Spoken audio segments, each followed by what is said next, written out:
पता नहीं क्या हालात राजस्थान में हुए हैं। आज आप लोगों को भी विजिट करना चाहिए कि राजस्थान में कितने बेरोजगार युवा हैं, कितने को एम्प्लॉयमेंट भी मिला और अभी इस कैंप के माध्यम से क्या हो रहा है।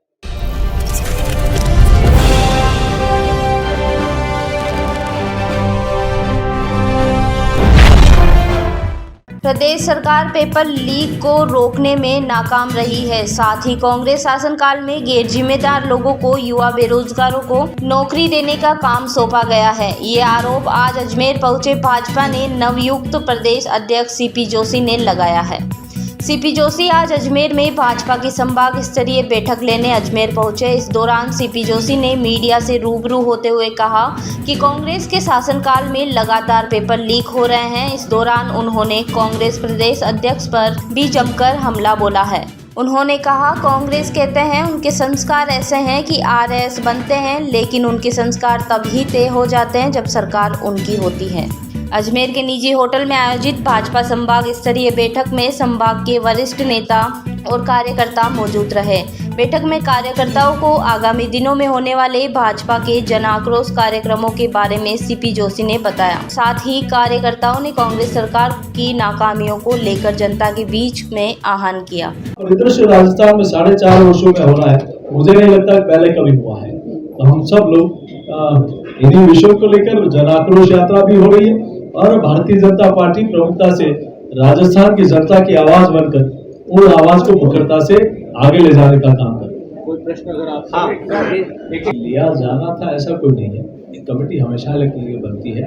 कुछ लोग ऐसे होते हैं जो दूसरी पार्टियों से आना चाहते हैं, कुछ लोग ऐसे होते हैं जो बीच में परिवार छोड़ते फिर आना चाहते हैं। ऐसे कई लोग हैं जो प्रशासनिक अधिकारी भी होते हैं, ऐसे कोई होते हैं जो अलग अलग क्षेत्रों में काम करते हैं, वो पार्टी ज्वाइन करना चाहते हैं। तो ऐसे कई श्रेणियां बनी हुई है। तो उसमें जहां उनकी तरफ से पेशकश आएगी तो पार्टी उस पर विचार करेगी, कमेटी विचार करेगी। एक और जैसे कर्नाटक में जगदीश शेट्टार जो है, कर्नाटक में जगदीश शेट्टार जो है पहले मुख्यमंत्री भी थे, अभी उनको टिकट नहीं दिया। उसमें एज का एक कारण बताया गया। राजस्थान में भी ऐसे कई नेता हैं जिनके, जगदीश शेट्टार जी की एज 67 है। राजस्थान में इससे ज़्यादा के भी कई नेता हैं। तो क्या पार्टी इस एज फैक्टर को लेकर क्या स्टैंड रहेगा पार्टी का इस बार विधानसभा? देखिए, हमारी पार्टी में एक व्यक्ति नहीं, संगठन मिलकर निर्णय करता है, टीम राजस्थान मिलकर निर्णय करती है। उस समय जो परिस्थितियां होंगी सब लोग बैठकर इस बारे में विचार करेंगे। पहले आपका सचिन पायलट एलिगेशन लगा रहे हैं फॉर्मर वसुंधरा सरकार के ऊपर करप्शन को लेके, उसमें प्रदेश संगठन का क्या एक स्टैंड है? क्योंकि कोई ऐसा रिएक्शन आया नहीं। कहीं पर निगाह है, कहीं पर निशाना। उनकी निगाह कहाँ है और निशाना कहाँ है?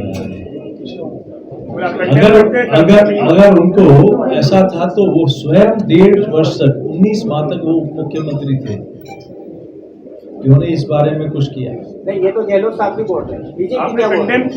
हाँ, डेफिनेटली उसमें कुछ नहीं। उसमें जो माइनिंग वाला इशू था वो सारी निरस्त हुई है। इस प्रकार का कोई विषय नहीं है। कोर्ट ने उसको डिनाई किया है कि इस प्रकार की जांच की कोई आवश्यकता नहीं है।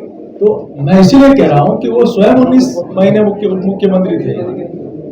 ये सिर्फ और सिर्फ वो कुर्सी छोड़ना नहीं चाहते और ये वहां जाना चाहते हैं। ये उनकी नोरा कुश्ती का खेल है। इसमें इसीलिए मैं कह रहा हूँ, कहीं पे निगाह है, कहीं पे निशाना। सर, संगठन चुनावी साल है, संगठन में बड़ा बदलाव हुआ, आपको लाया गया, क्या रणनीति? ये बड़ा बदलाव नहीं है। कल कोई और थे, आज मैं हूँ, कल कोई और होंगे। ये एक सतत प्रक्रिया है। तो एक कार्यकर्ता के नाते जिस कार्यकर्ता को जिस भूमिका में काम मिलता है उसको वहाँ काम करना रहता है। आप सभी का धन्यवाद, बहुत बहुत धन्यवाद। आप सब बता रहे हैं बीजेपी सीएम फेस लेके जाएगी कि सर इलेक्शन? राजस्थान के सीएम फेस इलेक्शन के सीएम फेस लेके इलेक्शन में जाएगी बीजेपी, जैसे यूपी में गई थी 2022 में। अभी यूपी में भी भारतीय जनता पार्टी में पार्लियामेंट्री बोर्ड निर्णय करता है। तो चुनाव के बाद जो भी होगा पार्लियामेंट्री बोर्ड का निर्णय सर्वमान्य है। और आपके यहाँ तो एक रोजगार मेला भी रहा है 4 साल। तो पता नहीं खुद के रोजगार के लिए और विधायकों के रोजगार के लिए सरकार काम कर रही थी, और अभी रोजगार युवाओं के लिए याद आ रहा है। 27 लाख युवा आज पता नहीं क्या हालात राजस्थान में हुए हैं, आज आप लोगों को भी विजिट करना चाहिए कि राजस्थान में कितने बेरोजगार युवा हैं, कितने को एम्प्लॉयमेंट मिला और अभी इस कैंप के माध्यम से क्या हो रहा है। सर, पेपर लीक का जो मामला है उसके अंदर डीपी जारोनी पहले बर्खास्त हुए नीट परीक्षा के बाद में।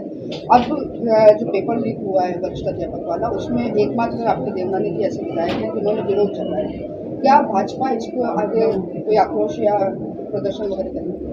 देखिए, जन आक्रोश रैली में ये प्रमुखता से भारतीय जनता पार्टी का मुद्दा रहता है सर, अभी और सारे डिस्ट्रिक्ट मजिस्ट्रेट को जो वहाँ माननीय महामहिम राज्यपाल महोदय के नाम जो ज्ञापन जाता है उसमें मुद्दा प्रमुखता से 4 दिन करीब हो गए कटारा की गिरफ्तारी को लेकर के, अभी तक भी बीजेपी की ओर से कोई ज्ञापन जिला कलेक्टर को या राज्यपाल को नहीं दिया। आपको ध्यान ही होगा, जहाँ भी आक्रोश यात्रा है वहाँ सब जगह हो रहा है। जन आक्रोश यात्रा की नहीं करेंगे, अभी वरिष्ठ अध्यापक भर्ती ये मुद्दा भी है। ये हमारा प्रमुखता से विषय है, पूरे राजस्थान, ये सिर्फ अजमेर का विषय नहीं है, राजस्थान के युवाओं का विषय है। उनके सपनों को तोड़ने का काम एक लास्ट सवाल, राम प्रसाद की आत्महत्या करता है जयपुर के अंदर और वो कांग्रेस के जो मंत्री है महेश जोशी, उन पर आरोप लगाता है, लेकिन बीजेपी अभी तक शांत है। किसने कहा बीजेपी शांत है? हमारे मोर्चे के लोग, हमारे पार्टी के लोग तुरंत उस परिवार तक पहुंचे। हमारे वरिष्ठ नेता माननीय किरोड़ी जी वहाँ पहुंचे, हमारी मेरी खुद की उनकी चर्चा हुई, वहाँ है उस मौके पर देखा। कहीं पार्टी में यहाँ सिंगल मैन आर्मी नहीं है, हर व्यक्ति के अलग अलग भूमिका होती है, कहीं के सबको वहाँ जाने की जिम्मेदारी होती है, तो पार्टी के लोग वहाँ उपस्थित हैं। सर, आप राजस्थान का दौरा कर रहे हैं, संगठन को मजबूत किया जा रहा है, किस तरह से मजबूती दे रहे हैं, आगामी का लक्ष्य क्या होगा आगामी चुनाव होने वाले? देखिए, मजबूती, किस मंशा के साथ आप मैदान में खड़े? देखिए, मंशा साफ है कि 2023 में राजस्थान में कमल खिलाना है, 24 में दिल्ली में फिर से सरकार बनानी है और भारतीय जनता पार्टी सिर्फ चुनाव लड़ने और चुनाव जीतने तक सीमित नहीं है। आप देखें कि केंद्र की योजनाओं को नीचे पहुंचाने के लिए सेतु का काम भारतीय जनता पार्टी का काम करता है। कोविड पैंडेमिक में स्टेट की गवर्नमेंट 7 स्टार होटलों में चली गई थी, लेकिन भारतीय जनता पार्टी का कार्यकर्ता कोई भूखा नहीं सोए, उसको राशन का पैकेट, सैनिटाइजर, आपका फेस मास्क, चाहे दवाइयाँ पहुंचानी हो, और कहीं किसी का कोई परिवार का नहीं है तो उसको अंतिम श्रद्धांजलि भी देनी है, तो चिता जलाने का काम भी भारतीय जनता पार्टी का कार्यकर्ता करता है। ये सारे काम में करते हैं।